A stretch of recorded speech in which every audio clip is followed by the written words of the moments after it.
আরে মিম, তুমি এইখানে? তোমারে কত জায়গায় খুঁজতেছি, তুমি আমার লগে আও। আও কইতেছি। এই আপনি কে? আরে ভাই আপনার লগে পরে কথা কইতেছি। বেহায়া, নির্লজ্জ কথাকার। এই, তোর লজ্জা লাগে না? তুই আমার পেছন পেছন এই পর্যন্ত চলে আসছিস। কি চাস টাকে তুই আমার কাছে? আর তুই কোন সাহসে ওর ধাক্কা মারলি? তোর সাহস কি করে হয়? ভাই আমার ভুল হয়ে গেছে। মিম, তুমি কেন আমার কথা বুঝতেছো না? তুমি আমারে রেখে চলে আইছো, আমি কত জায়গায় খুঁজছি তোমারে। চলো না, তুমি আমার লগে চলো। এই, একদম কাছে আসবি না, দূরে থাক, দূরে যা। খবরদার ভুলে আমার ধারে কাছে ঘেঁষার চেষ্টা করবি না। কি ভাবিস নাকি নিজেকে তুই?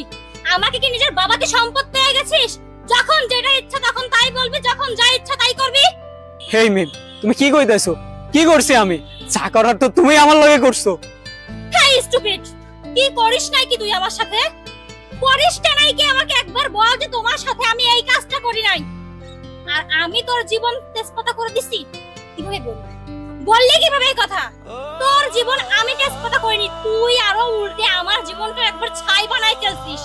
তোর সাথে যতদিন পর্যন্ত আমি রিলেশনে ছিলাম, প্রত্যেকটা মুহূর্তে তুই জ্বলন্ত আগুনের মতো দিয়ে আমার জ্বালাইতে জ্বালাইতে শেষে ছাই বানাই ছাড়ছিস আমার।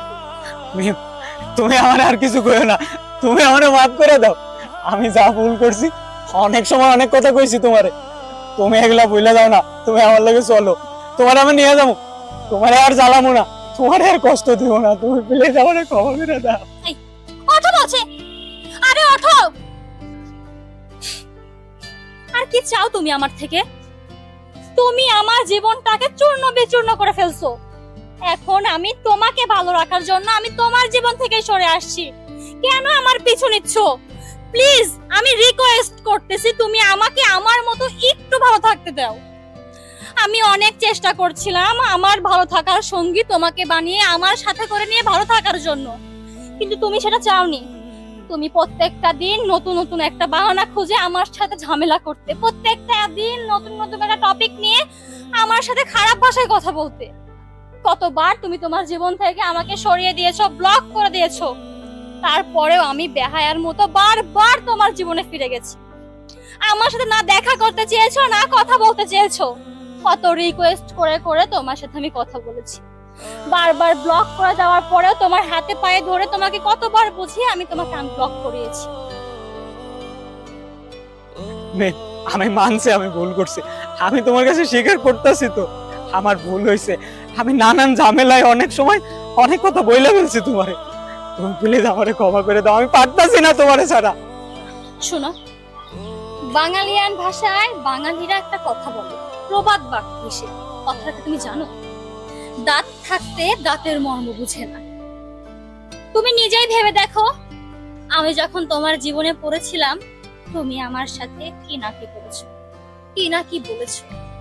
এমন কোনো কথা নাই যে আমাকে বলনি, এমন কোনো কথা নাই যে আমাকে শোনাওনি, এমন কোনো আচরণ নাই যে আমার সাথে করোনি। তারপরেও আমি দিনের পর দিন তোমার কাছে পড়েছিলাম। আমি তোমার জীবন থেকে কম আঘাত নিয়ে সরে আসিনি। আজকে আমি অন্য একটা ছেলের সঙ্গে দাঁড়িয়ে আছি, কেন জানো? শুধু তোমারই জন্য। তোমার দেওয়া আঘাত ক্ষত বিক্ষতকে আমি মোছার জন্য। আমার সত্যি তোমাকে কিছু বলার নেই, শুধু এতটুকু বলবো, তুমি তোমার মতো করে ভালো থাকো আর আমাকে আমার মতো করে ভালো থাকো। আমার কথাকে তুমি বুঝতে পারো নাই? এখন এখান থেকে যাও, প্লিজ যাও, যাও বলছি, যাও। মিম দেখো, আমি তোমাদের বিষয়ে সবই জানি, আর ভাইয়াকে আমি এখানে ডাকছি। আমার মনে হচ্ছে আমি তোমাদের লাইফে বাধা হয়ে দাঁড়িয়ে আছি। তোমাকে অনুরোধ করে বলছি তোমরা আগের মতো হয়ে যাও। কি বলে তুমি আরেকবার বলো?